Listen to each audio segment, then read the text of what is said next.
All right, yeah. So we're obviously here today to talk about the 1997 dramedy hit Ally McBeal. Oh no, Yes. no! I didn't know that the show existed, so you're gonna have to. I mean, I know very little about it. I realize that I'm the one who brought it up. I know. All right, I take you.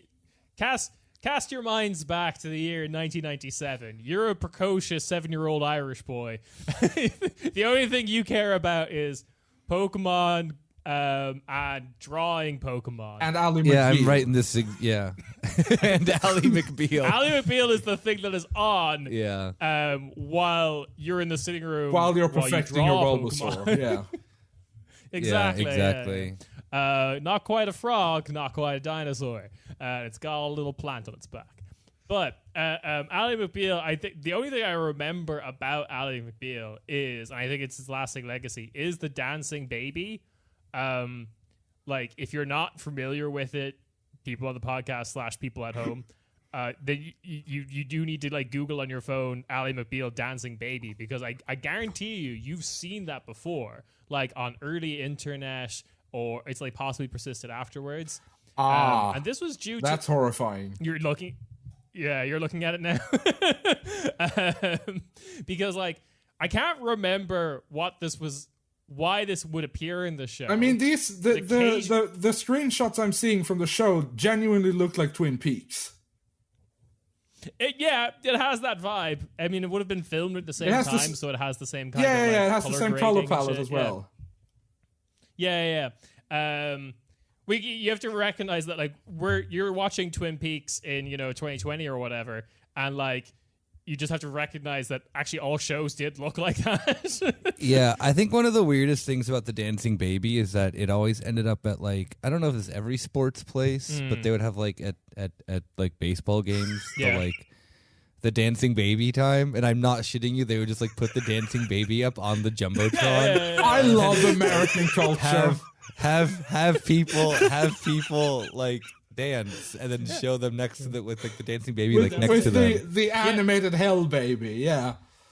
I can't for the life of me I can't remember why this would appear in the show, because otherwise the show was a relatively straight-laced kind of like drama comedy about a single female lawyer in a man's world. I mean, I think it did go a little bit weird in the later seasons.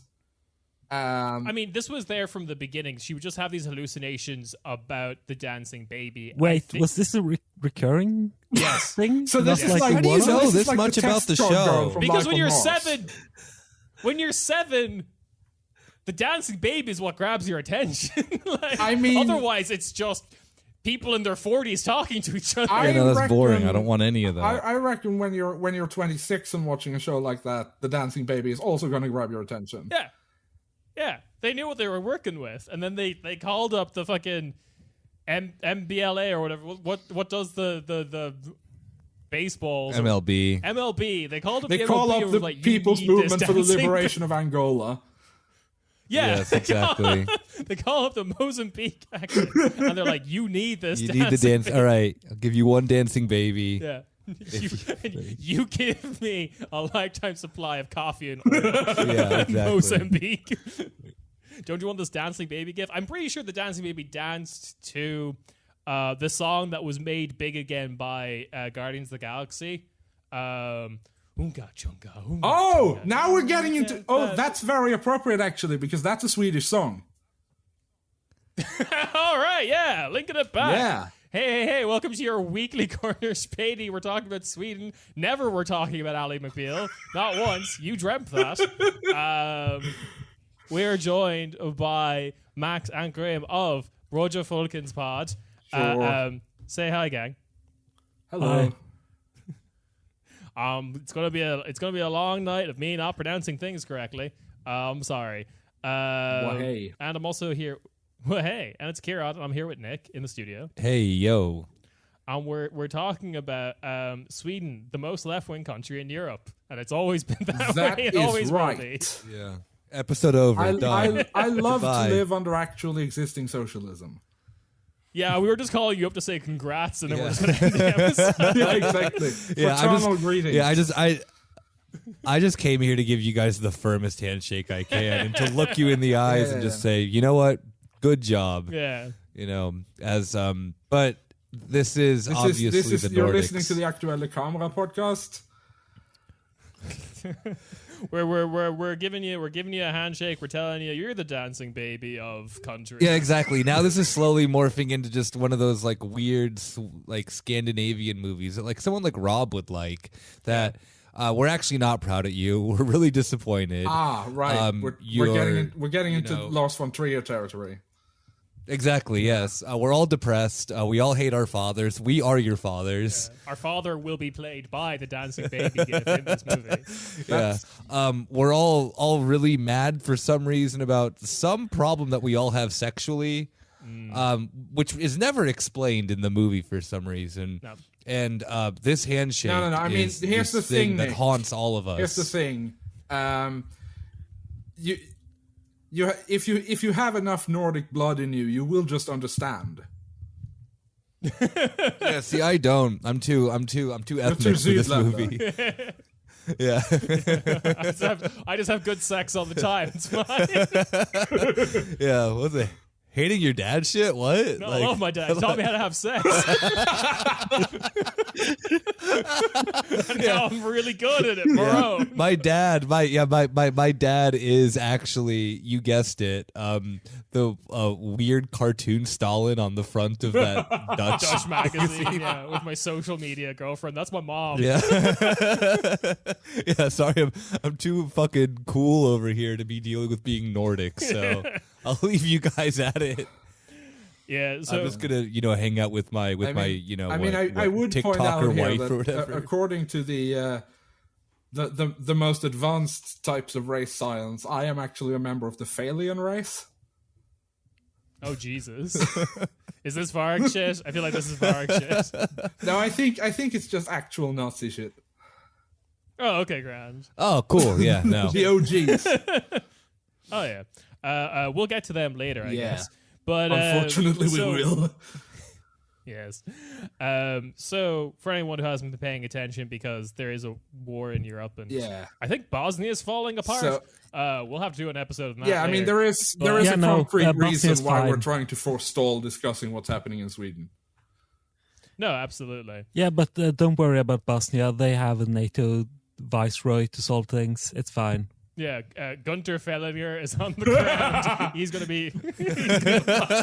to solve out Republika Srpska. Yeah, exactly. He's just going to take a picture of himself frowning in front making of the exact same face. Parliament. Yeah. I'm actually really impressed by his ability to just make the same face in every single picture. There is something. Such a fucking weird face as well. Yes, it's such a good bit though. It's like he doesn't even know that it's a bit. Lisa. Yeah, is he smiling? I can't. The Mona Lisa of Eurofederalism. Yeah, isn't that what Leonardo da Vinci was all about? I mean, correct me if I'm wrong. Leonardo da Vinci actually had strong opinions about the cap. Yeah, I know. I've played Assassin's Creed 2. I'm aware. I'm into that. Yeah, you usually do the Da Vinci escort mission. He's just ranting about how the common agricultural policy overly benefits France. He hates French farmers. He fucking hates them. Yeah. Oh no, but the thing I just wanted to say about our good boy Gunta, no, not yet, Da Vinci. Yeah, no, is that about Leonardo da Vinci. I don't know if I've ever mentioned this on the show where it just hit me one day that he just literally has the politics of just like the most normal dude in like Austro-Hungary in like 1910. Yeah. He's just like somehow been excavated like out of time itself. Yeah, we like Austin Powers him from. Yeah. I mean, just from every one of his tweets, just cut out Ursula von der Leyen and replace her name with Franz Josef. Yeah, exactly.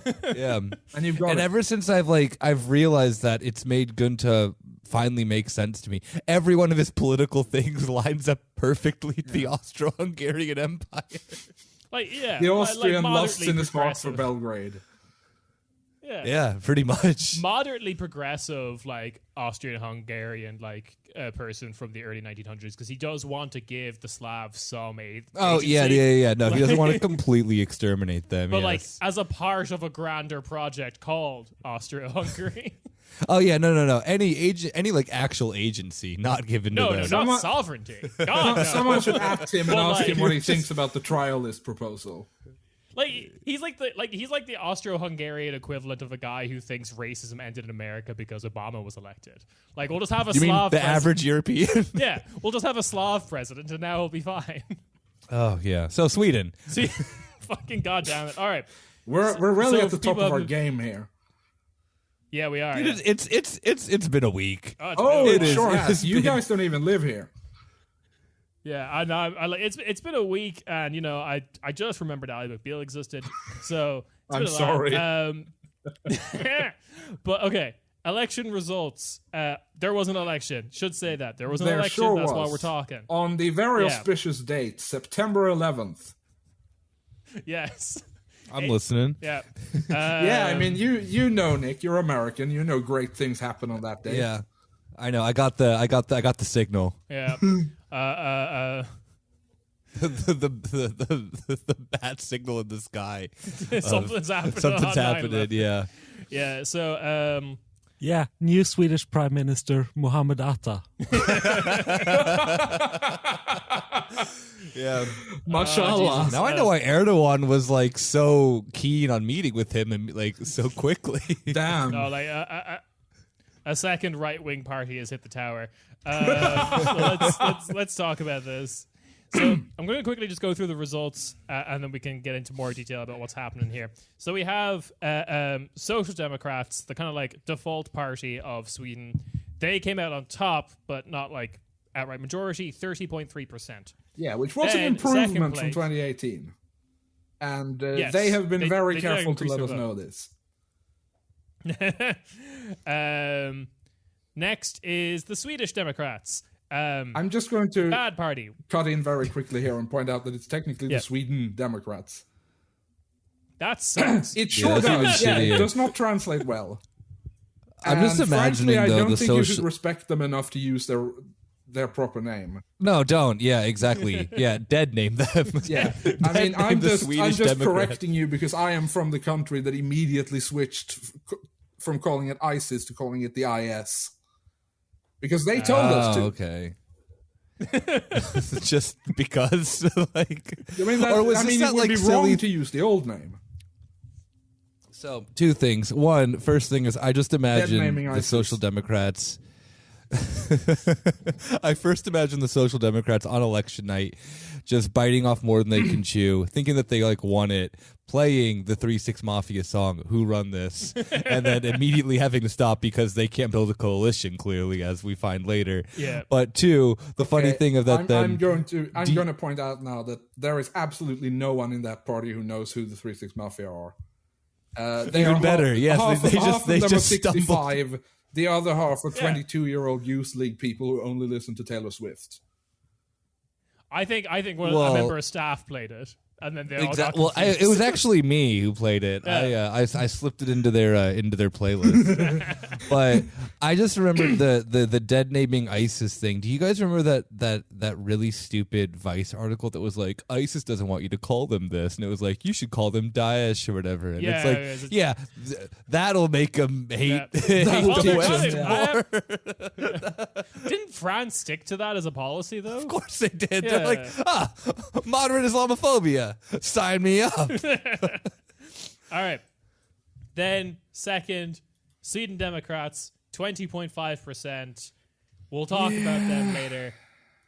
Yeah. That's insane. That is. Yeah. They're supposed to be a quote unquote fringe party, and they just captured a fourth Yeah. of the vote. The second. Yeah. It's the largest party. Yeah. I think Hey. genuinely. I mean, we'll talk more about this later on, but I think there's a genuine chasm between the Swedish media and the international media in the reactions to this, because we've Interesting. just become so used to the idea that it could happen. And it's Right. probably going to Fair happen, and a enough. lot of the newspapers probably think it would be a good thing. Yeah, I mean, we'll get to it later when we talk about the Sweden Democrats, but yeah, we'll get to it because I'm Yeah. just going to go through the Yeah, results. Coming third, surprisingly, the party now in charge. Yep. The moderates. I've seen at least one. I completely forget who it was said this, but I've seen their leader now our prime minister described by someone in the media as the loser who won. Yeah, And I think that's fairly. That's right. I think that's fairly accurate. And then when we have like 5 kind of straggling parties, but they're relatively important. The left got 6.8%, Vänster Partiet. Center got 6.7%. The Christian Democrats got 5.3%. The Greens got 5.1%. And the Libs, the party with the penis logo, got 4.6%. The shit libs, or in this case, the piss libs, I guess. The piss libs, yes. And this is kind of like lay of the land. For anyone who doesn't know, this is the electoral system of Sweden is quite similar to a handful of other Nordic countries where there's these kind of like pre-made electoral blocks, which is why you have the loser who won. So, can you explain that a little bit? Yeah, okay. So, the moderates, who are traditionally the big right-wing party, lost a significant number of votes. They have been bleeding votes in every election since 2010. Yeah. And both of their now coalition partners, if I'm not mistaken, let me just double check to make sure this is correct. But I'm pretty sure. Yeah, both the Liberals and the Christian Democrats also lost votes. Right. They lost about a these three percent parties make each, up- all three of them, and the Sweden Democrats gained 3%. So Right. the fact that they are now in government is entirely thanks to the Sweden Democrats winning. Yeah. Just 100%. And everyone involved knows this. And this is a factor that you very much need to consider when to understand the events that we're about to discuss. That's fair. And it's also like I think that something similar happened also to like the Social Democrats, which is the reason why they managed to gain votes but didn't really get like a chance to govern is because the two other parties that they governed with, which is Vänster Partiet and the Greens, so that's where they got their votes from. The left lost votes. The Center Party lost quite a lot, which I don't think people were expecting them to. But then the Greens actually gained, surprisingly to everyone, because for most of the time leading up to the election, people were pretty sure they were going to get below the threshold. What's the threshold? 4%. 4%? 4%. Okay. So so the reason why the Soc Dems are not in charge is because the parties they usually work with is where they got their like vote increase from. So combined, they don't have enough to a large extent, yeah. Although it is of course worth noting that the overall balance did shift right. Yes, yeah, fair. Because the Sweden Democrats or whatever, they gained quite a bit. So even if the Social Democrats gained votes from the other quote unquote left wing parties, very big quote marks around it for some of them. Traditional allies, let's just call them that. That's also not accurate, actually. Because the Center Party has only been allied to the Social Democrats since 2018. And there's some pretty big asterisks around that, even then. I think you went into that a little bit in the episode you did with Mia Mulder. If I'm not the completely market rent mistaken. stuff. Yeah. The January agreement. Yeah. And that's also some important background. So I would encourage your listeners, if they are not fully up on what's been happening, to go back and listen to that one. Yeah, fair enough. But let's not focus too much on the past, and let's focus about your new bright future. Yes, with our glorious the dawn of a new age. Ulf Kristersson. We got a second Ulf. We got a new Ulf. A new Ulf. A second no Ulf drop. has struck Damn. the tower. Damn. A second off has struck. A second thing has struck the tower joke has struck the podcast.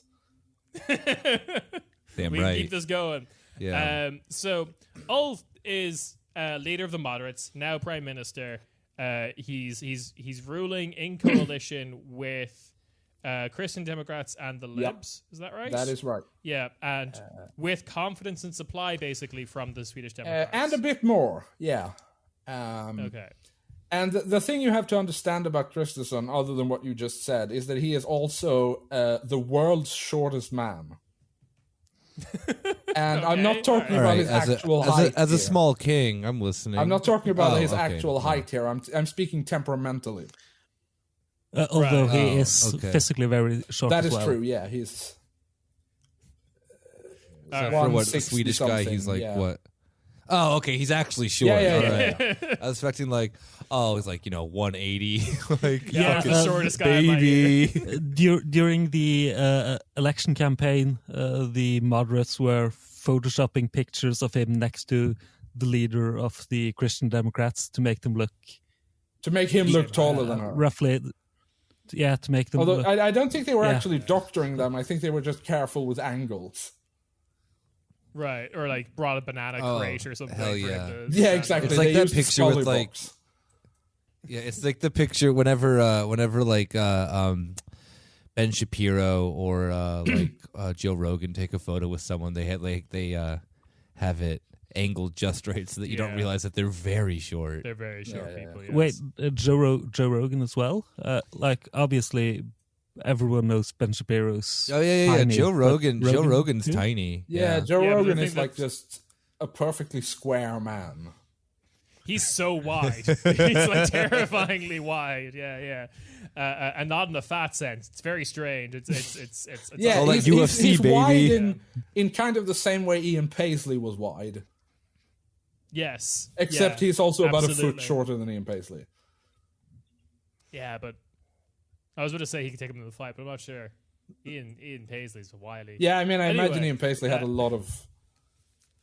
I'm going to throw some rocks at you. Wait, Yeah. didn't Paisley get knocked out by a Habsburg for insulting the Pope? Do you know? Yes, he did. Pretty sure Rogan could take him. That's- if a And Habsburg could do that it. that is. I think that the BBC News report on that is the most Euro vibes piece of media ever to be created, because in Excellent. addition to showing their fight, they also start the the news clip by saying, and let me see if I can do a British accent here. A display of bronze nudes had been removed from the chamber for fear of upsetting the papal entourage. Okay. Beautiful. The sort of thing you but have we- in a parliamentary chamber. Yeah, bronze nudes. That's what you have. And then, like, on the main square, you have, like, I don't know, a pissing boy. It's Europe. It's fine. Don't look into Brussels it is too a great much. place. Don't ask. Brussels is a great place. Great waffles. But before we get to You say this, and a lot of my friends have said that Brussels is a very nice city. I don't is. know. Oh, it is. Yeah. So this isn't a bit. no, well, actually, okay. Real talk. I do think it's a nice city. I mean, I find Brussels quite weird because I feel like every single building in Brussels is either too small or too big. Well, yeah. Like, Oh, fucking Goldilocks over here with the buildings. well, no, because like you get to like the European quarter, which is like weirdly hegemonically like sealed away from the rest of the actual city. It's very strange. That's how 'cause, like, these the things European work. quarter Yeah. is- yeah. The Would European quarter. the is- European quarter be like, the European quarter is just like the EU stuff? Or yeah, absolutely. That's like where all the I love the EU idea stuff that and- Brussels has like a Chinatown for Europeans. Yeah, Yeah, basically. real Wellebeck hours. Yeah, just like I'm heading down to Going to fucking to Europe little town. Italy. yeah. me and my friends like Gastard, Van Cleep, and we're going. Yeah. That's what a Belgian name is like My new Estonian friend Cockpit. no, yeah, we're heading down to the European quarter to get some European takeaway. You come in. Yeah, It's just, me and it's just a bunch a of like, perfectly flat piece of short crust. yeah, me, some Latvian ministers and a bunch of Norwegian sex workers. Yeah. Yeah, my friends Karls, Hermans, and Adolfs. Yeah. Getting back to the point. Bro, me and fucking Jens Stoltenberg had a fucking smoke sesh the other day. Oh, yeah. in Little Europe. Little Europe's the best. I've been to Little Europe. Yeah, dude, Jens Stoltenberg got that fucking NATO loud pack, homie. Getting fucking dropping an edible at Little Europe has gotta be so good. The thing is, Quarter Späti trip, baby. Stoltenberg was actually like quite a stoner in his like. Oh yeah, No, he actually was. And his sister apparently was like a Marxist Leninist or some shit like that. How's she feeling about all this? She's the director of the Norwegian Public Health Institute. Oh, okay. So was she? We're dealing with proper labor aristocracy here. This family. Yeah, the Stoltenberg family is like the closest thing Norway has to a real political dynasty. Their parents were ministers.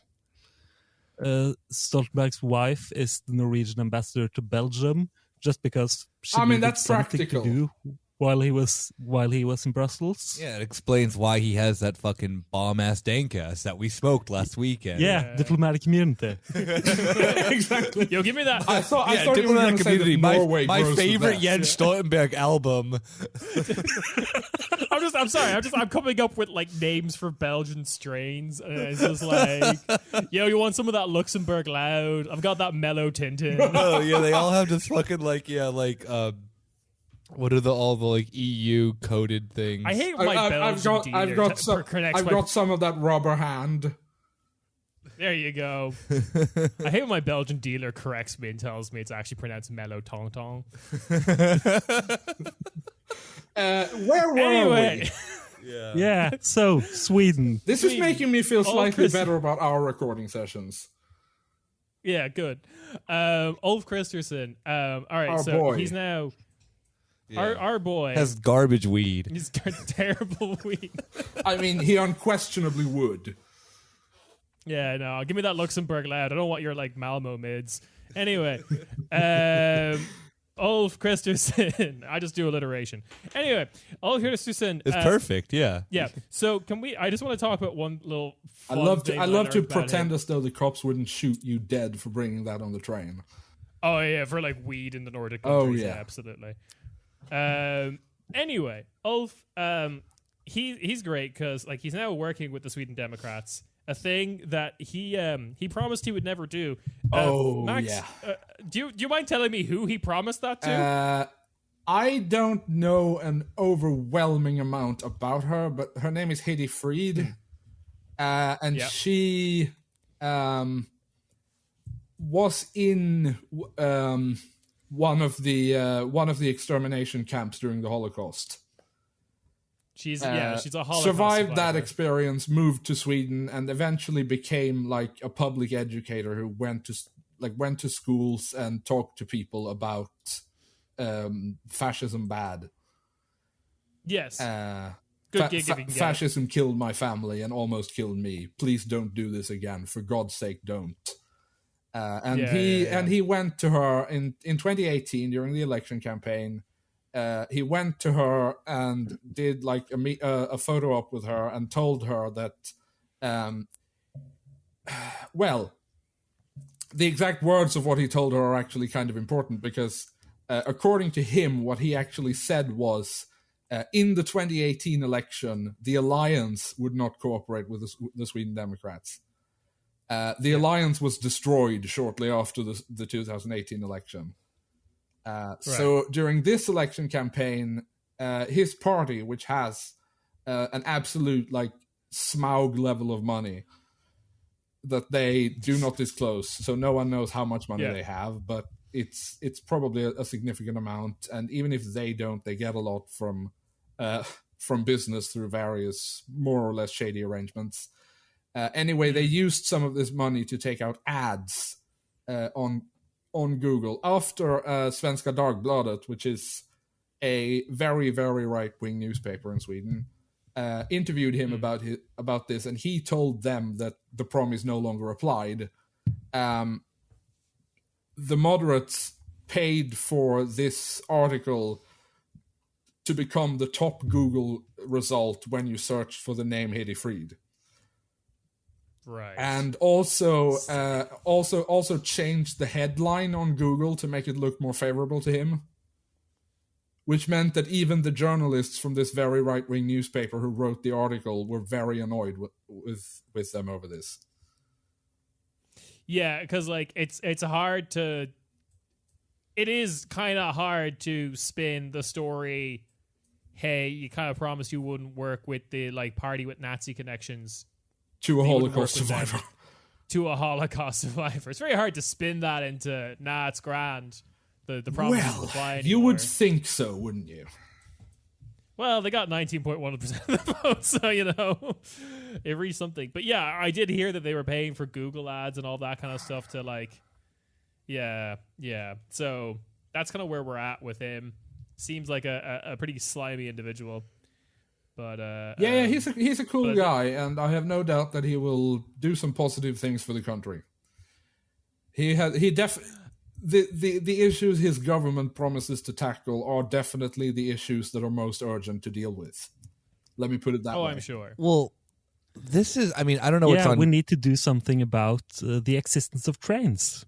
Yeah, and also there are far too many permanent.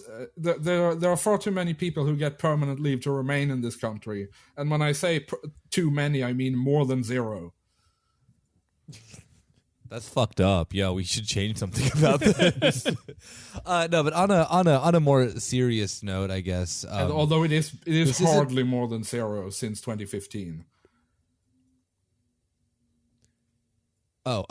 Yeah, Kieran just pointed at me, so that means I get to go. I mean that is very difficult for us to see. Yeah, no, I know. Remote recording is magic that confuses me still. Kind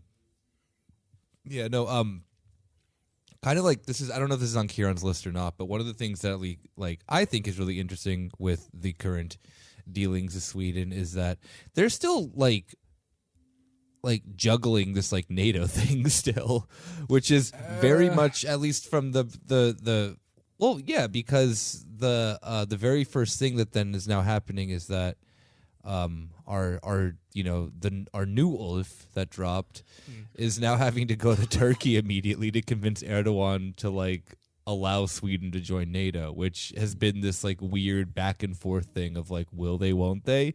Even though they've been allowed to join NATO, there isn't really a timetable that has been set up by NATO either. It's just been kind of like a weird blanket thing that like Jens Stoltenberg is like, we are so proud to have more Nordic countries in our defense group, whatever the fuck he's all about.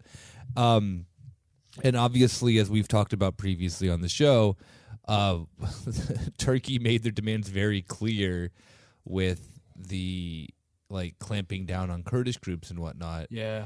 And it's kind of weird that this like has been, it's not like entirely postponed, but it is like now once again taking shape because the elections and NATO membership is like something that then's like that Ulf has been like pretty, I'm just gonna be calling him by his first name, by the way. That's fair enough. Has been pretty Plenty adamant of people about do that.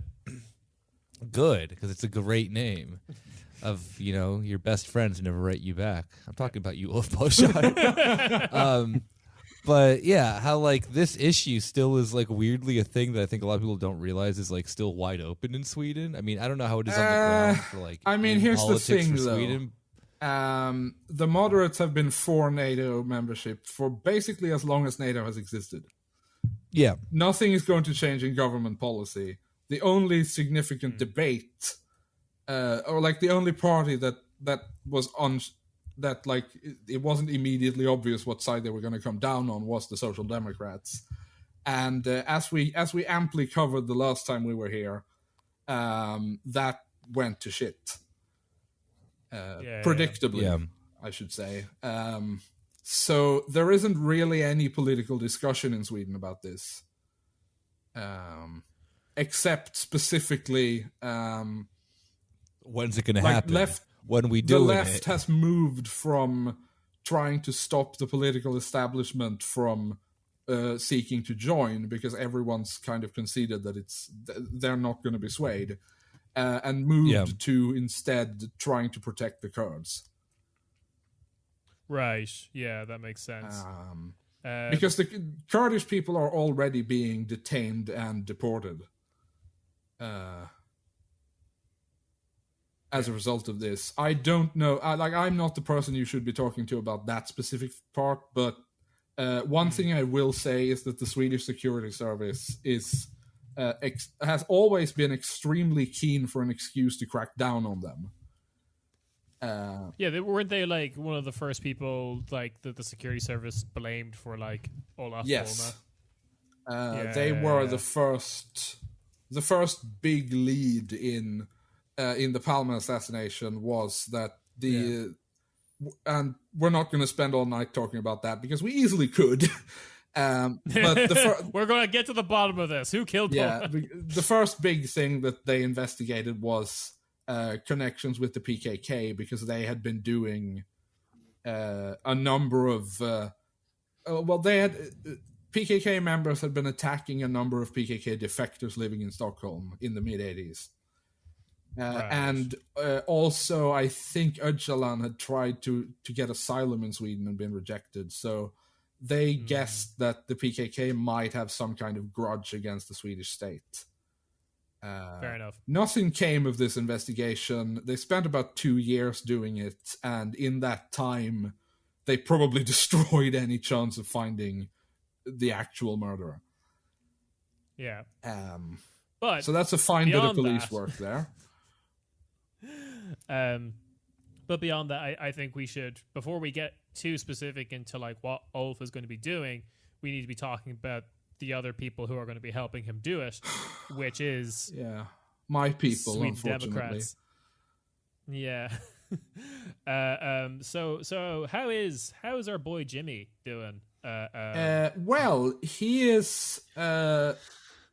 He's been surprisingly at the top of his game since the election, considering he barely participated in the campaign. He spent most of it just. Like, I'm not saying this as like a podcaster bit. He literally did spend most of the election campaign grilling. Look, it's summer in Sweden. I need to do this. Yeah. We're going into a very long and cold winter. You need to take like the saddest 10 days of grilling weather you get. Seen in your life. Oh, it's always pork, isn't it? Yeah, with the racists. Well, yeah, you have to grill pork to scare away the Muslims. Exactly. I didn't invite any Muslims, but they're not getting this. These days, if you go to the supermarket and buy beef, it might be halal. Oh no! And how would that work? And that might be different somehow in taste. Yeah. So the thing you have to remember, or like a significant thing about him that is not discussed enough, is that he was. He spent a significant amount of time after the 2014 election on a leave of absence due to burnout. And I think he has... I don't know if I'm... You got Havana syndrome? If I'm remembering this correctly, but I think he has some kind of clinical depression. Oh, due to all the evil he was facilitating, maybe? Was that doing it? I mean, the thing... Making him also, sad? The thing you have to understand about Swedish Gen Xers, which I guess he is on... Like, he's toward the later end of Gen X, but these MFs love to take sick leave. As is tradition, yeah. They just absolutely will like spend the dying years of the welfare state just sucking at its teeth until it's taken away. Yeah. I can actually really respect this grind. I can't hate it. I mean, no. I'm not saying the only real problem is I'm not saying that people should work themselves to death. I'm just saying that this is the mindset. If you're one of the people trying to destroy the welfare state, that you have to understand. Maybe you should work yourself to death. Well, yeah, but it's like I don't know. It's individual local action, right? Like, this is what is it? Think local, act global. Or whatever. He's doing propaganda, which is insurrectionary anarchist Jimmy Åkesson. Yeah, exactly. While I'm destroying it through government action, I'm also doing the real work of just taking a disproportionate amount of sick leave and straining the welfare state. Grind set. So yeah, Right? I mean, everyone, or like people, I should say, were speculating that this was going to be his last election. That being said, I genuinely don't know how the Sweden Democrats would function like the second he stepped down. Yeah, he does seem to be like relatively important to the Sweden Democrats as like, we're a reasonable, respectable party. Don't look into our I mean, he past is at all. like beyond any sort of Waffen ideological SS, positioning. He is SS. just their guy. Like he is completely synonymous with the party. Is it this party or the Norwegian Progress Party that have, well, aside from all the problematic, Yeah, there are stuff. generally sure. fewer pedophiles in the Sweden Democrats. Okay, I'm not yeah, gonna that's what say I none, wanted. That's because what I gonna was blow up in my asking. face. But I'm hedging my But bets generally here. speaking, that's more of an old right thing. oh, okay, yeah. Well, then the thing I was asking is that then aside from the questionable pedophilia, was it them or is it the Norwegian? I think it is the Progress Party's the right wing party, right? Yeah. Yeah. That has like the very pro drunk driving stance. Oh, that's just That's one guy. that's just that's one guy. our favorite guy. yeah. Oh, okay. So wait. Oh, who is this guy then? The champion of the Islamic Revolution in the north. Yeah. Per Sandberg. He Oh, yeah. Okay. the drunk driving Iran supporter. We love him. Yeah. Okay. That's what. I mean, that's I what will was- say I was- that is genuinely creative for someone of his political perspective. You don't really expect them to be pro-Iran.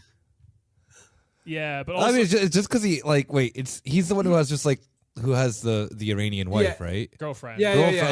It's sorry. because of that poon. Yes. That is the reason mean, he's pro-Iran. If I remember correctly, she was kind of hot. So yeah, She is significantly younger than him. Yeah, Yes. I mean, he King. did leave Yeah. his wife for her. So yeah, all that might as drunk well driving commit. will do that to you. And also, to just for the record, Per Sandberg is pro drunk driving, but only on well-made Norwegian roads. Yeah, which is very obviously you very can't drunk funny drive on if a you've ever Swedish driven on road. Norwegian roads outside the big cities. Yeah, but Okay. you're not drunk enough, Max. You activate, you see the new dimension, the new Yeah, the HUD comes exactly. over. Yeah, it's like Tron. Yeah. You start getting all those things in arcade racing car games that are flashing, you're going the wrong way, and all the glowing barriers with the arrows pointing certain directions. You Aquavit don't got see me those when you're feeling drunk. like Norwegian Formula One. Exactly. But yeah, that's Per Sandberg. But I guess that does kind of So what you're telling me is wrong country, wrong country, Yeah. but it does but respect the grind. Wrong country, wrong party, and quite a different one too. And Yeah. I think it may be worth sort of digging into the difference. Yeah, because I was about to ask, because people doing this whole, you were saying this is more of an international media than Swedish media, because Swedish media kind of knew what was up, but people doing this whole oh my god, it's happening in Sweden kind of stuff. Sweden, does would you believe it? My Trump is very But, bad. Jesus, yeah. But I did it did kind of remind me of the fact that okay, Norway is different in a lot of different ways, but a fairly comparable country to Sweden as the next door neighbor. Yeah. And it has had Progress Party be So that is a the third big, largest party big thing that the right-wing press in Sweden have been talking about. Right. The get a better sort of drunk slogan driving of this policy? perspective, if you like, has been "This is not Hungary, it's Denmark." Okay. yeah, Which is but an that's interesting also not strategy when good. trying to appeal They to realize Swedes. that's also not good, right? Yeah, I mean the thing is, if you're trying to convince Swedes that this is going to be good, I'm not sure if Denmark is the country you want to be mentioning. Yeah. Someone's just reading that headline, just going, "Oh Jesus fuck!" Just like calling the missus, "Pack the bags. We're leaving now. We're moving to Hungary." But yeah, so the thing you have to remember is that the Norwegian Progress Party is originally a tax protest that later decided that they also didn't like Muslims very much. Yes. Oh, it's like the AFD. Yeah, Yes. I mean, kind of, yeah. Which is why you have, like, in the Progress Party, you have actual, like, genuine fascists or fascist-adjacent people, and you also have these weird sort of characters. Libertarian types. Yeah. Like Per Sandberg. It's like a weird, it's a weird Drunk driving ideological enthusiasts. Whereas the Sweden Democrats are just a fascist party founded by fascists who believe in fascism. Yeah. There's kind of no two ways about that. All right. Well, so you're saying that then one party has some cool guys, the other one is just, It's just wall to wall cool guys, exactly. All right. I think that's pretty clear. Yeah. So like I for the sake of the listener though, we should probably talk a little bit about that, like what the Sweden Democrats were like in like as recently as the 90s, basically, right? I mean, you say as recently as the 90s. This is a party that was founded in like the late 80s, I think. Right, but like they're the cleaning up of their they image, were founded in the quote. very auspicious year 1988. Oh yeah, hell yeah! And they were the holding reason back why for a they were while. founded was that the previous attempt to found a Swedish Progress Party in the 80s, inspired by the ones in Denmark and Norway, that fell apart because about half of the movement was not too keen on collaborating with this sort of far-right street movement called Keep Sweden Swedish. Which was that's a very direct which name. was directly modeled on the British National Front. Hell yeah. So the pro Keep Sweden Swedish faction broke away and started a new group that they called the Sweden Democrats. Fuck yeah. Okay, and also just in general, what is it with the Nordic countries calling their weird right-wing parties?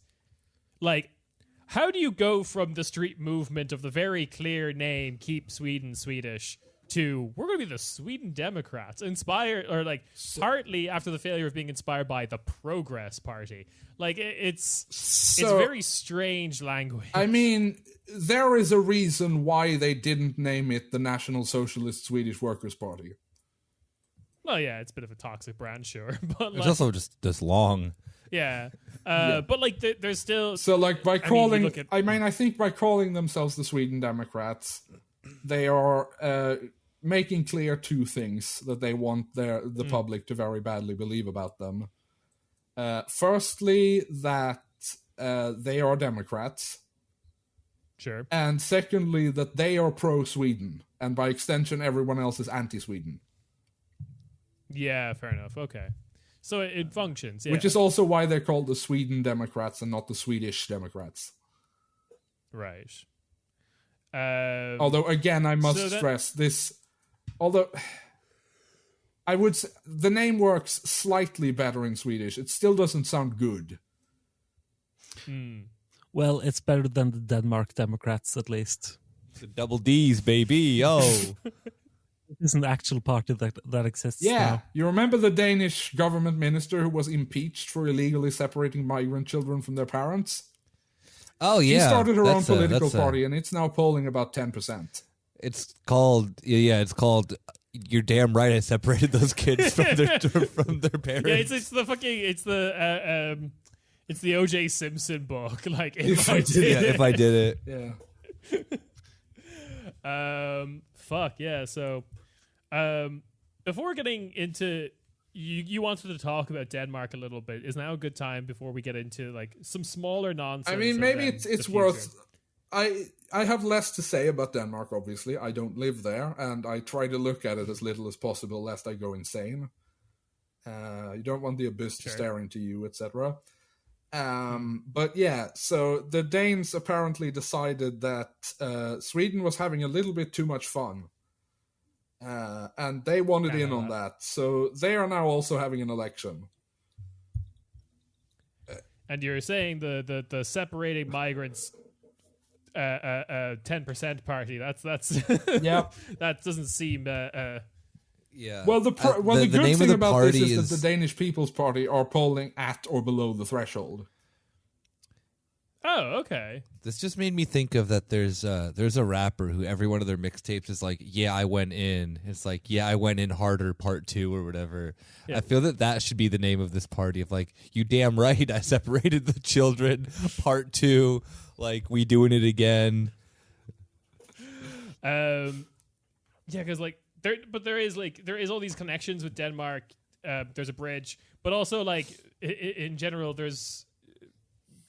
Wasn't it like, didn't the fucking Stram Kurs guy like cause riots in Sweden? He recently? sure did, and then he tried to. I mean, he actually did run in the Swedish election. He got like a couple of hundred votes. Oh, that sounds about right. Yeah. What's this guy's name again? Paludan. This is like 2019. Paludan, yeah. This is like 2019 corner Späti because like he's kind of dropped off. Oh yeah, he's a cool guy. Did you know that he initially became famous for running a blog that doxed people who violated traffic laws? What a fucking nerd. It's like him versus Per Sandberg. God damn. There's like, God, I'm sorry, but He like had to cancel amount it after one of the people he doxed physically assaulted him. Yeah, I'm about to say is that like this is just a part of the world that then is just like wants like atomic wedgies more than any other. Oh yeah, part of I mean the this world. is like Sweden and Denmark freaks. both, and I strongly suspect Norway as well. Yeah, you freaks just want nothing but atomic like, wedgies. This is just a country of snitches. Yeah, no, I mean like because That's like the what only would way you I can do if describe someone? it. Yeah, what would you do if like someone like doxed you for like a parking? Like I wouldn't even like they're not even. It's not even like worth beating up someone about. It's just literally like a wedgie is the perfect. Yeah, and this website was called something like criminals.dk. That fucking nerd. All right, if you have that domain name, you have to use it, though. Yeah, but it's for the most petty shit. No, I like don't know. you would start like a pro-crime like rap group. That's what you do with criminals. Yeah, that'd be fucking sick. There was awesome. actually a street Autoplay. gang in Malmö in the 2000s called the Criminal Motherfuckers. That's That was their name. That was in their English. website. Criminals.dk. Yeah, we got great branding. CMF for short. This Well, that would be the ultimate crime thing, though, is to like to be a criminal gang in Sweden and then illegally squat on a Danish top-level domain, which might be only available to Danish businesses. hell yeah. When you're in Sweden, you're Yeah, like, exactly. I'm It's doing the perfect crime. Yeah, your crime, yeah, that's right. Giving unexpected wedgies to people. Yeah. But Paladin had a bit of a fall from grace, but he did do the I believe it was burning a Quran in a He burned a few Qurans in a few different places, yes. And Yes, this yeah. does kind of neatly lead us into the next thing you wanted to talk about. yes, which is the Nyan Cat party. Yeah. I'm sorry, can you pronounce the name of it correctly for us? Nyans. For the record. Nyans. Okay, that's Yeah. pretty straight. Yeah. And which is the it means nuance. nuance. Yeah. Which is so- itself an extremely wedgy adjacent thing to name a political movement. it's a bit of it's Oh yeah. You It's name your very party much nuance. what if get- you- CNN started a political party. Yeah. Yeah. Yeah, exactly. AKA who's getting a wedgie now from But- me because this party name sucks ass. But Nick, we're actually familiar with the person who started this because we did cover them on an episode a long time ago. When yeah, please tell me. Did when you? we did the yes, I we don't did an remember episode on this. the green.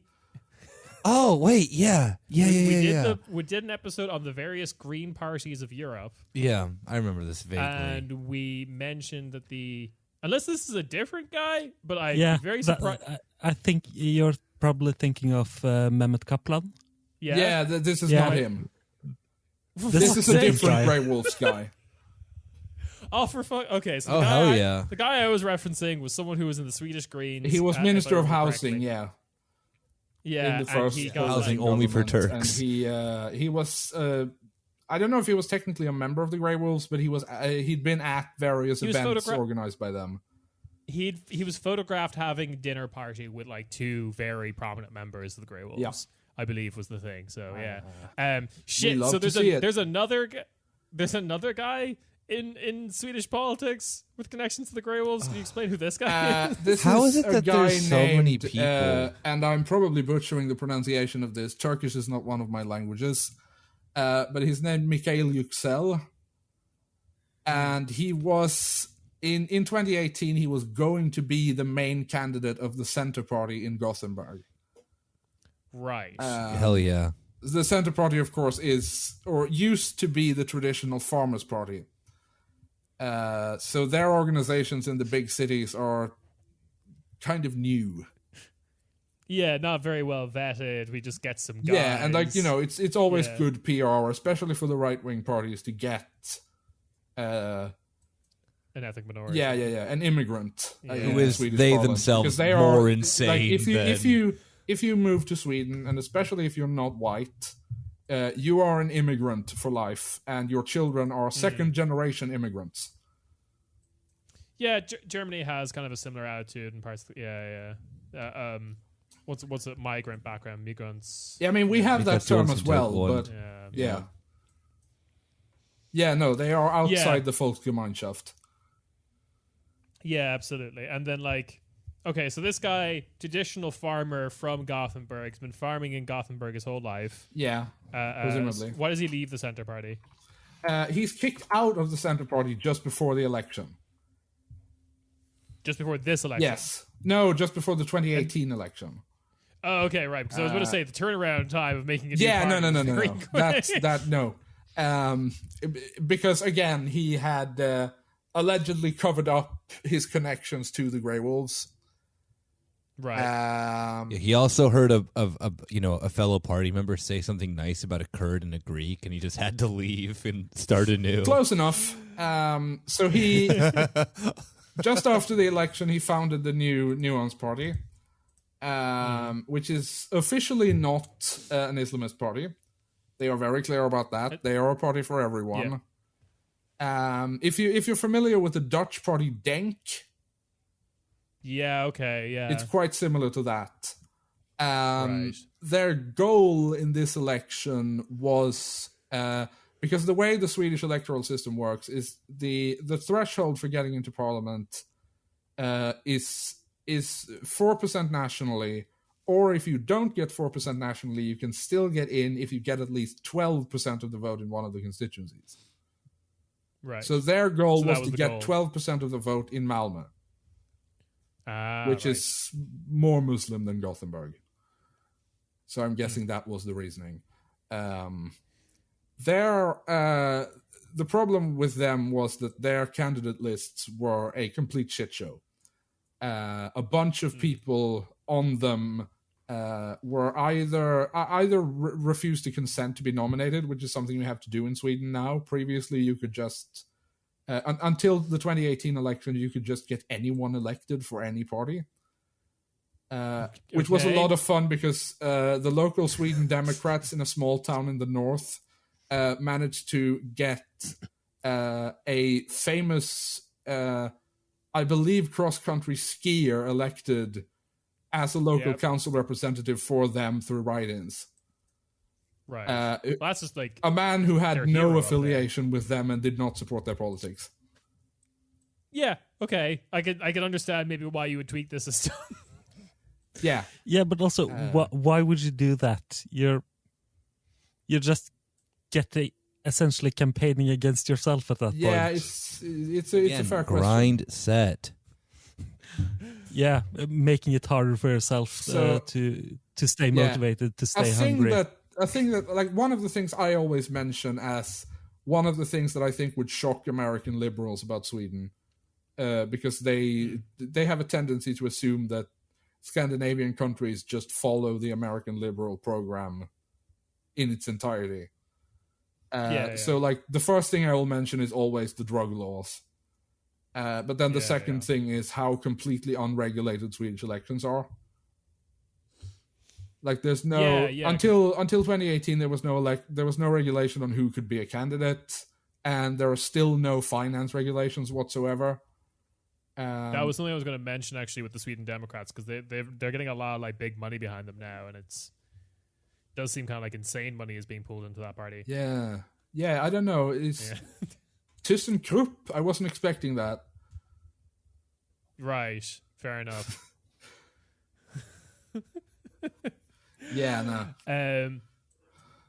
Yeah, so okay, fair enough. Nuance is kind of like, it sounds like they're kind of nothing, but the thing is they've been kind of spun into this. Yeah, I mean the right-wing alternative media really love to talk about them. Sure. And like platform them.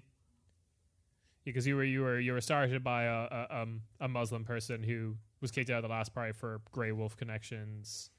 You're targeting Muslim areas, that kind of shit. Yeah, and that's just like enough to scare them. Yeah, and we actually did an episode on a few weeks ago where Albin, our third co-host, read through their party program.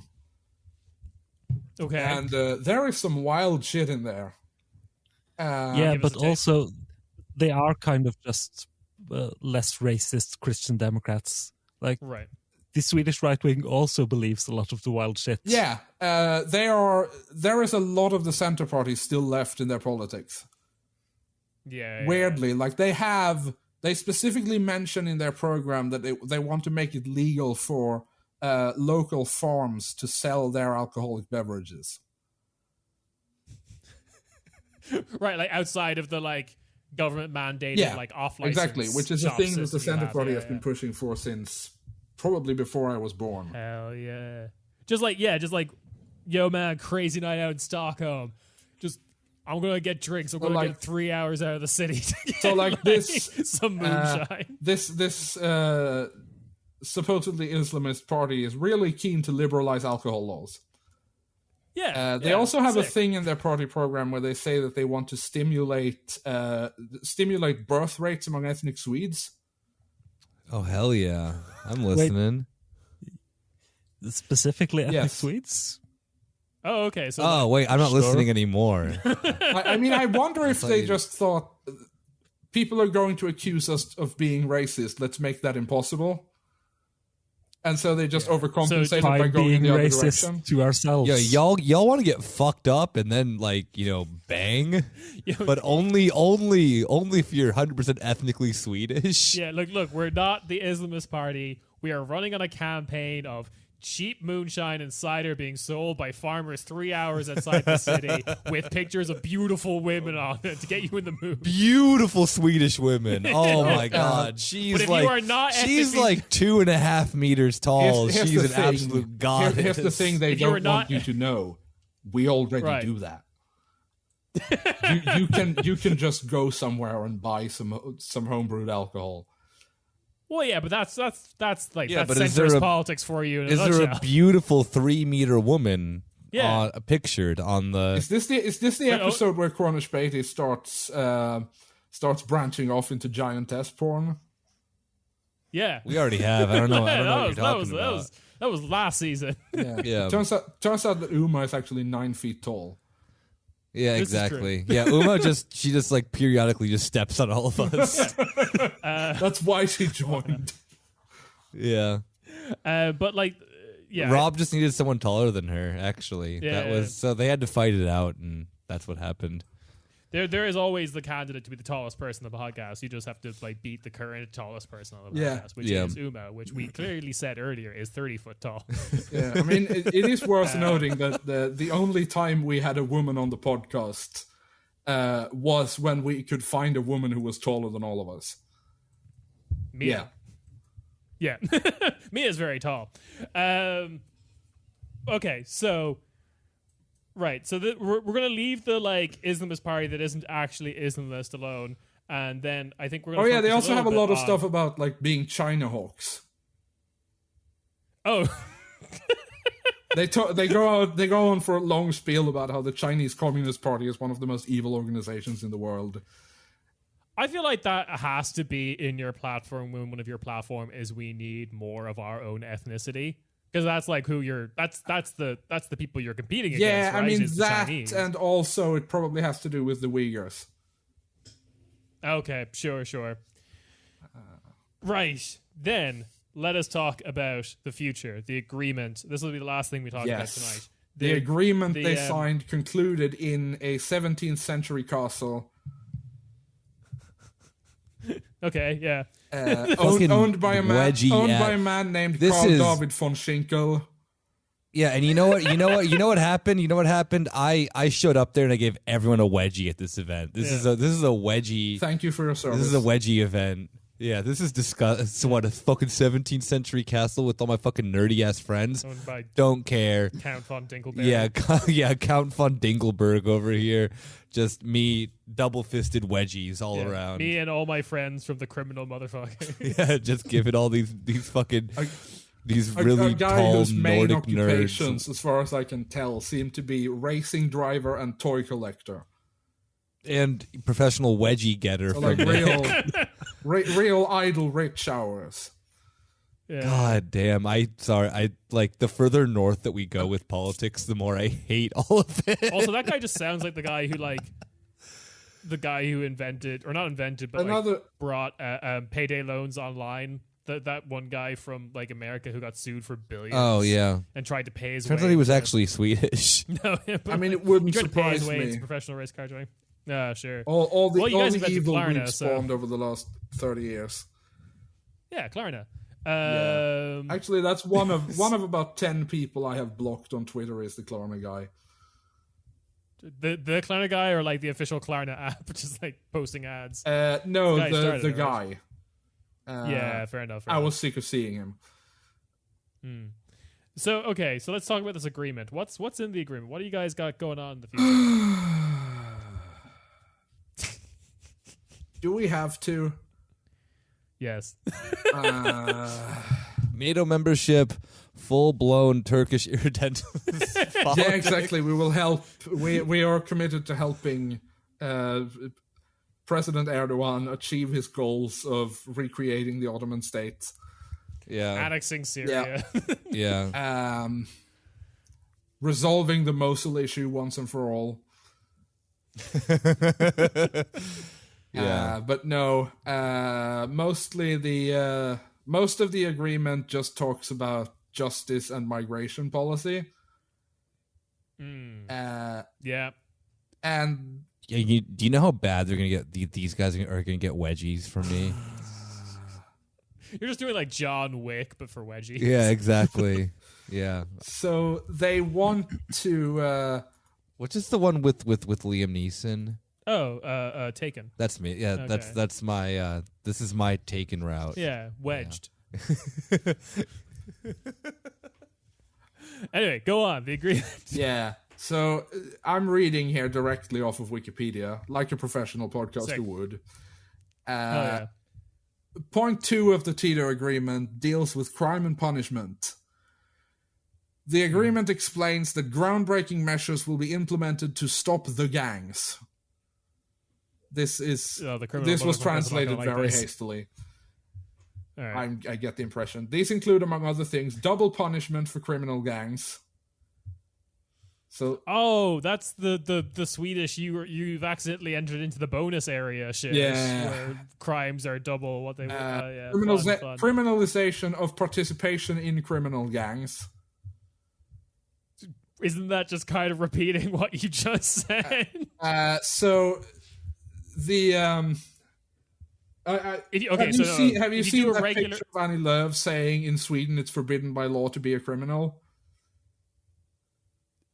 No, but I get that is kind of the timbre that Swedish justice policy debate has been on since the 80s. Enough. Cool. More effective secret means of coercion. Waterboarding. I don't know what that means, but I don't like it. No. Visitation zones. Right. What? Which, if you again, bad translation, but it basically means in some designated areas the cops will be able to do stop and frisk. Oh hell yeah! Because visitation sounds like some like family court bullshit. No, this is worse. Or alternatively, seances. Anonymous witnesses. Yeah. Oh, yep. Yeah. All right. Sure. Residence bans. Okay, so Wait, if you're so in is this like the Danish ghetto law thing? I don't yeah, know. it sounds an awful like it. The double punishment is very much from the Danish ghetto law thing. Oh yeah. Yeah. They have been looking. Why, this sounds like, I'm sorry, this sounds like a fucking Mallory Archer ass. Like, Yeah, it does sound like like the kids with their too much hip hop and their. It is worth remembering that during the previous election campaign in 2018, Ulf Kristersson did a thing where he proposed that they should tackle the so-called no-go zone problem by allowing the army to be deployed into trouble areas. There's really something cool about a country that then just like takes a bullshit talking point and just runs with it for, to like. Oh, you have no idea how deep that rabbit hole goes. Oh, I mean, like, I just know from the fact of that then, like, one of my best friends came to live with me here in Berlin, and they were like, "Oh, like, where do you live?" This and as I was living at Neukölln at the time, and it was like really funny because they like doing boomer American parent shit. They like look up Neukölln in their like Fox News brain, and they're like, "Oh my god, this is a no-go zone." And I mean, like, Neukölln is what it is. Yeah. I mean, the thing of it is that then if you group this into a no-go zone, I it's have very a clearly British friend who referred to it as crunchy Berlin. It's just like, what? Like, I mean, like, sorry, like, Phoenix is significantly more dangerous of a city than like any European metropolis. The thing with the whole no-go zone claim is that the supposed no-go zones are usually like the only interesting places in most European cities. Yeah. Oh yeah, no, for sure. Like that's definitely like Grönland and Tøyen are like the only decent parts of Oslo. Right. Yeah. But this is like the no-go zone is very funny because it does feel very like it is very kind of like 2014 boomer talking. Yeah. Shit. 100%. Yeah. And like it was just kind of like routinely like disproven in like very comical ways. I remember there was this one thing that happened back in a Reddit where like they were talking about areas of London that were no-go zones and that I think it was like, here's the thing.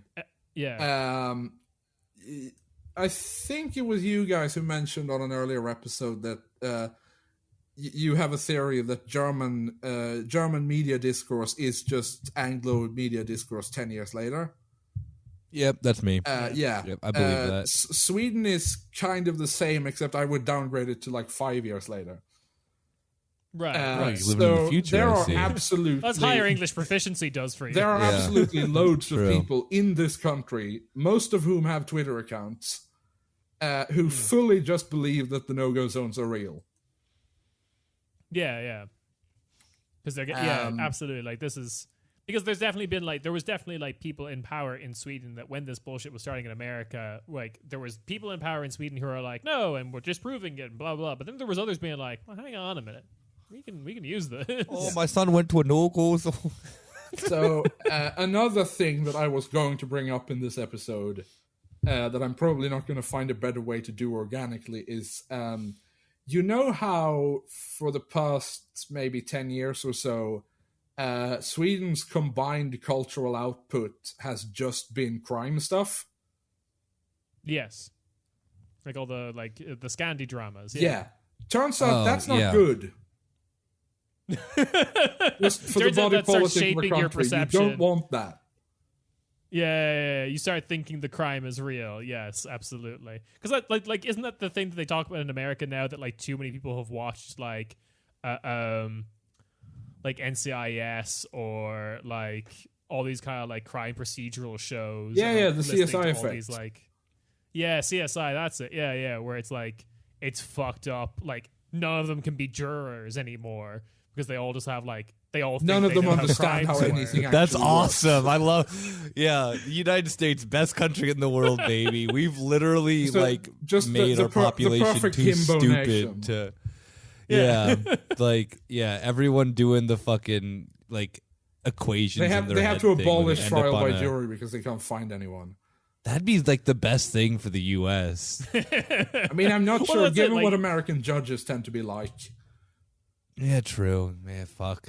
It is funny just like sitting down in like the mid 2000s watching what you think is a fun show with like what Ice-T is in it, and you're just like having a great time. Yeah, not 10 years later, your brain's destroyed. You can't not realizing like, you're participating in the machine that kills juries. Yeah. So,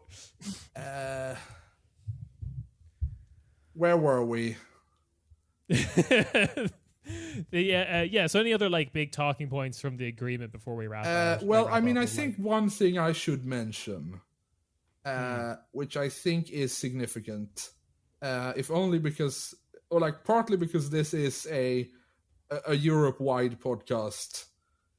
It should be noted that the Swedish Liberals recently had some sort of investigation launched into them by ALDE. By Aldi, the German the German supermarket company. No, the European. Oh right, okay. You of all people. Come on. We're switching roles here, Kieran. they're equally as powerful in this continent. No, Alda and Aldi is Aldi more have as powerful. much. That's probably true. Yeah. So what's Alda doing then? Into Well, I mean, I don't know the exact details of that. They said they were going on a fact-finding mission. just like what the fuck's happening over here? Yeah, so I assume that's just an excuse for them to travel a bit, and then they're gonna say it's fine. Okay. Have a But holiday. the fact that I bring this up is, or the reason I bring this up is, I think it is worth mentioning how the Liberals came to agree to this. Okay. Because you mentioned the block system at the top of the show. Yeah. One thing that's worth mentioning is that the Sweden Democrats were not seen as part of the block system until this election. No. Yeah. And also, the Liberals and the Centre Party were both aligned with the right. Yes. So in 2018, they were both peeled off from the right-wing bloc, and basically Stefan Löfven achieved the unbeatable stroke of genius of peeling them off from the right-wing bloc and getting them to support him in government. And all he had to give up in exchange was he was forced to implement their entire party program. Yeah. So a real masterstroke of politics there. But the Liberal Party, a year or two afterwards, decided that this was too much. They had conceded too much. They were never going to quote the current Liberal Party leader, liberalism and socialism go together like oil and water. Well, yep, sure. So I agree with that. so he or the party which was then led by a different person decided to switch sides again, despite the fact that they had been really vocally against working with the Sweden Democrats up until that point. And a lot of people in the Liberal Party did not like this.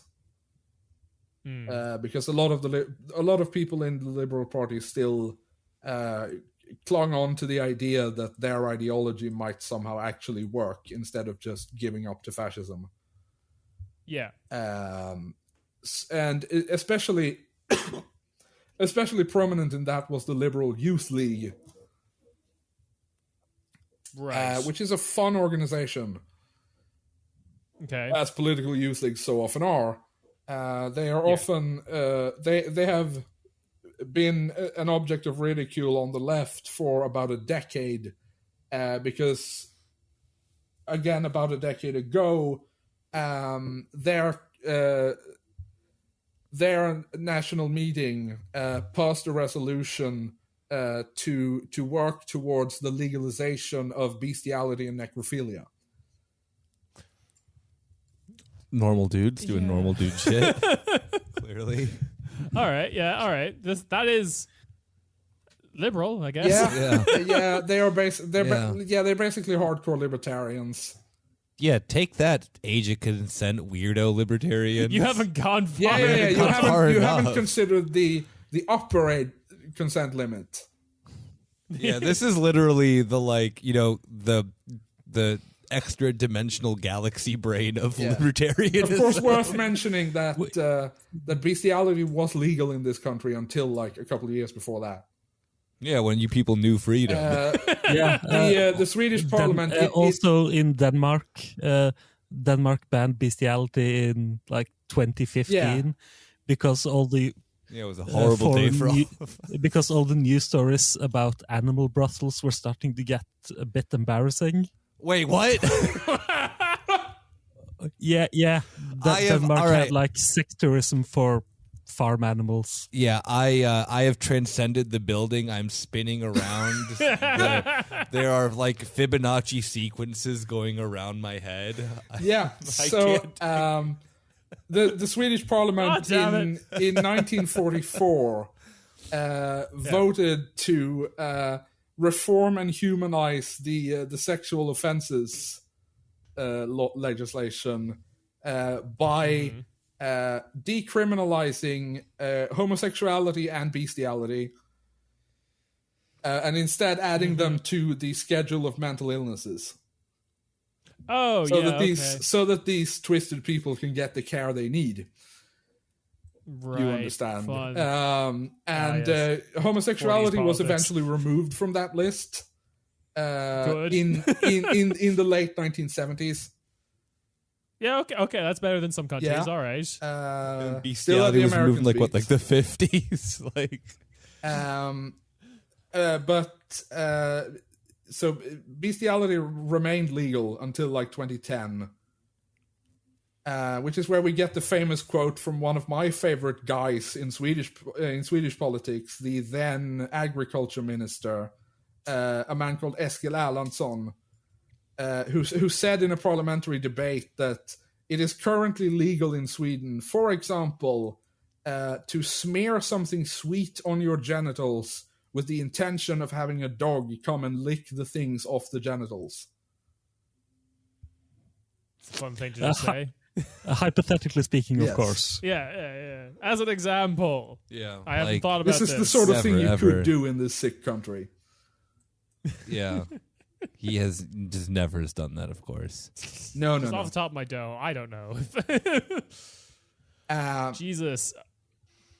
But yeah, so the Liberal Youth League, some weird opinions, but generally, or at least, on paper, generally pretty sound on the specific issue of not cooperating with the Sweden Democrats. Or so we thought. Yes. They issued, at the start of the election campaign, they issued some kind of ultimatum to the party leadership, saying that Bestiality or nothing. saying that if they campaigned with the Sweden Democrats, or if they formally cooperated with the Sweden Democrats during the campaign, the Youth League would not send people to campaign for them. Nothing came of this, obviously. After the election was over, the president of the Liberal Youth League got elected to Parliament.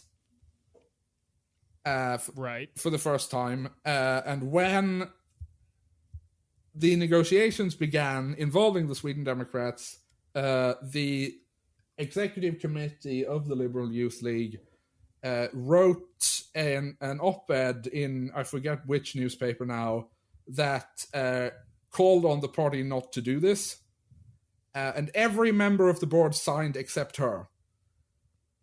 Because, as she put it, she had a conflict of interest. And at the time, everyone assumed that this just meant that she was afraid she was going to get kicked out of the parliamentary group. Turns out, the day after the vote happened, and every single Liberal MP voted in favor of the deal. Because the leader of the Liberals said that it was, and here I'm quoting directly, social liberalism in our time.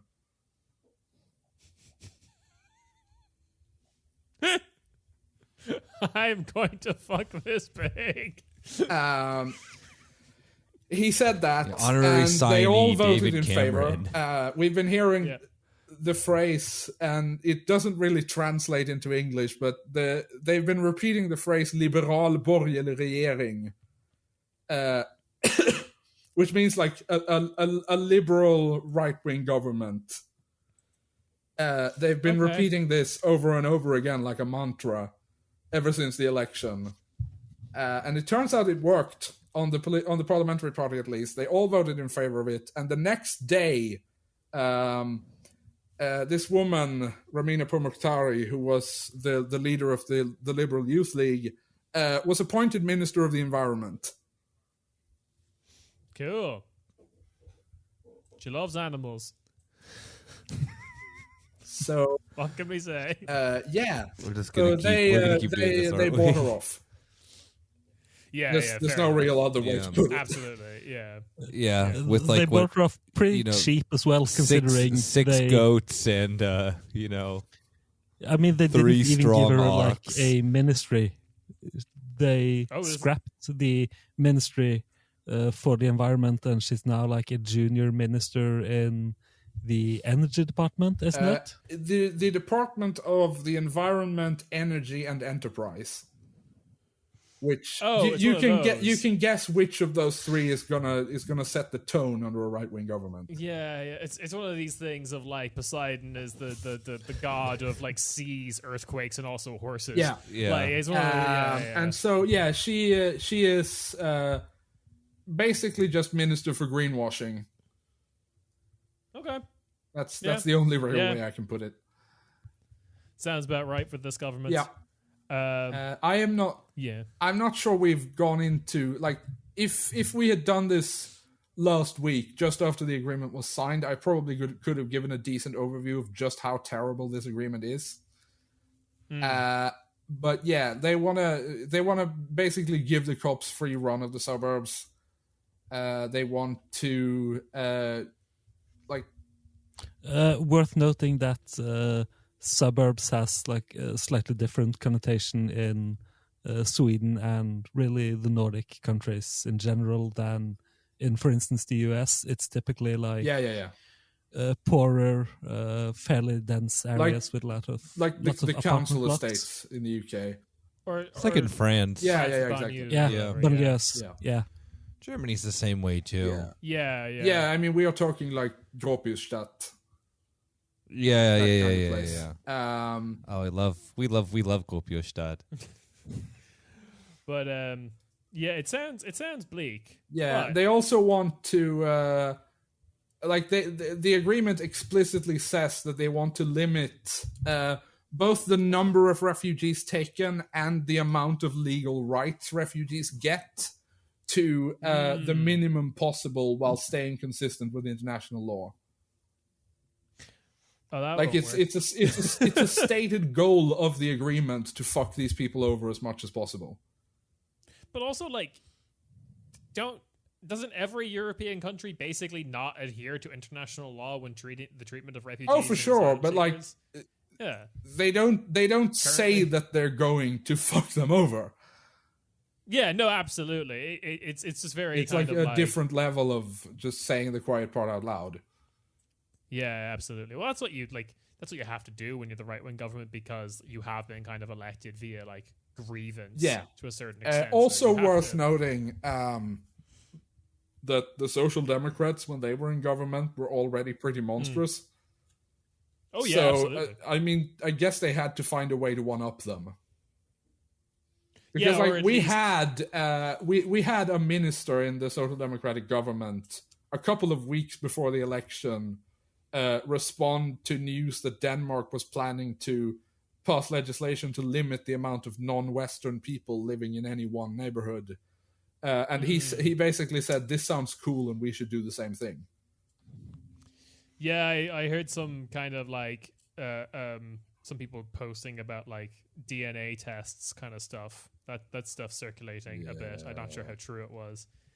Yeah, but it's Yeah, but like the only difference between, or like not the only difference, but like one of the big differences is just like. Let me tell you, when I watched Children of Men a couple of months ago, the scene in Children of Men where they're entering the concentration camp and Clive Owen gets manhandled by a security guard who wants to steal his watch. That hits different. Yeah, absolutely. That is, in general, I think that is a movie that should be hell of a lot less relatable than it is.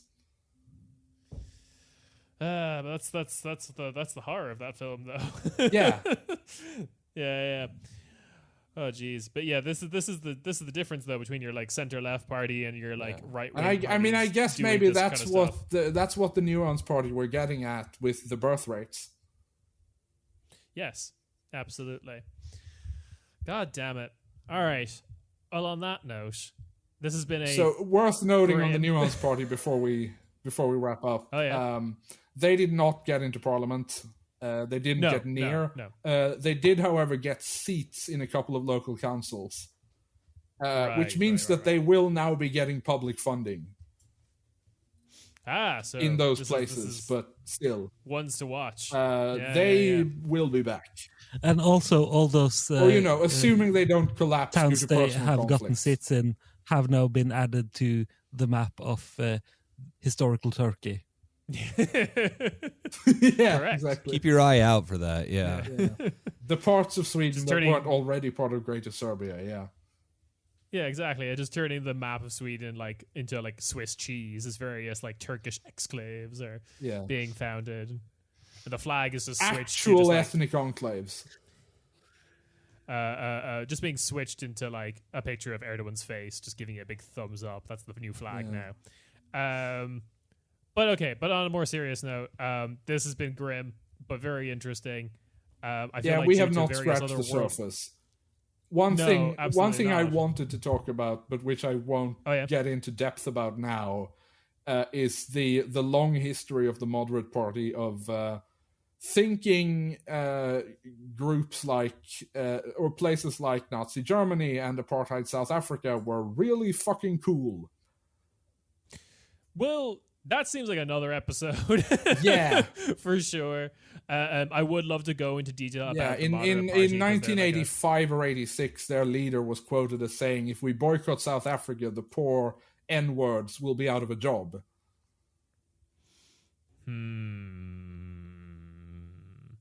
Well, anywho, anyway, that's the bastion of liberal democracy, Sweden. Once again, love to live under actually existing socialism. Right? So, if you want to know more about Sweden and Norway and Denmark and Finland, and you understand Swedish, Norwegian, or Danish, but not Finnish, you don't have to understand Danish. Actually, I would go one step further and say, please don't. Good, yeah. This is the marketing campaign that I endorse. Yeah. Is the don't look at my podcast. But you guys have a podcast. Where can people find you? I assume it will be linked in the episode description, but you can find us on Twitter at Brödrafolkens. Cool. That's BRODRAFOLKENS. Fair enough. I had to stop for a second to remember what the letters are called in English. Oh, fair enough. And people can also find links in the description. It is fucked up that you call it E. It is E. It's E. It's what do you E say when you're taking... is a different letter. What do you say when you're taking it in the club, though? Well, I'm dropping Dropping some A, yeah. Yeah. That's not right. Not in my Sweden. I mean, that is also big moderate vibes, though, yelling about cultural decline in the and club. criminality while also taking hard drugs. Yes, absolutely. That's center right parties and all. Oh yeah, man. That's absolutely. Yeah. It's almost as though when they say tough on crime, they mean something else. Let's not Indeed, investigate not this a crime. further. At least not today. That's just saying it's snowing in the Riksdag. Well, but- hopefully not. We already remodeled it once. Anyway. Although, to be fair, the there current will be- chamber is very boring, so... We will link to the podcast and to the Twitter accounts of Max and Ghraim so you guys can catch more of their content. Yeah. Um, And Thanks for also, coming we apologize for the absence of our third co-host, Albin, who, unfortunately, after our recording session last Thursday, we held our customary struggle session, and I'm afraid he did not survive his injuries. Excellent. With that, we will see you. Oh shit! No, we have to promo a live show. Yeah, you got a promo. Fuck. All right. December 3rd, Cafe Comedy. November 3rd. November 3rd. God damn it. November 3rd, Comedy Cafe Berlin, 8 p.m., €5 in. Corner Späti live. We'll do a Mega Rika. It'll be lots of fun. All four of us will be there, I believe. Yeah. Help me Do decide you what I should only wear. do those on the live show now? Mega Rikas. Yeah. Also, one thing I should point out, although it is kind of a pedant thing to mention, but first of all, you're mispronouncing it. Oh yeah, sure. But that's table stakes. Second of That's a given. all, Mega Rika is the plural. Yeah, there's lots of them. Yeah, there's one for every country. That's the whole purpose. Yeah. I'm right about the language you speak. Wait, what's the singular then? What is the Mega singular? Rik. Yeah. Mega Rik. No, that's not nearly as sexy. That's fun. It ends in an A, baby, making it Italian, making it hot. So I support it. I mean, the word for three is the same in Swedish and Italian. Yeah, there you go. We're not That's- so different. This is also basically the one word that is the same that isn't a loan word. That's hot. Yeah, that is hot. Yeah. Loaning words, swapping As words. opposed to Like- Italian and Finnish, which actually do have a lot of words that sound the same but mean completely different things. Ooh, that's so dirty. That's Anyway, fucked this up. has been Language Chat. Yeah. Come to the live show. Check out Brödrafolkens pod, and we will see you next week. Keep dancing that baby. Goo goo gaga. Gaga. Adjö.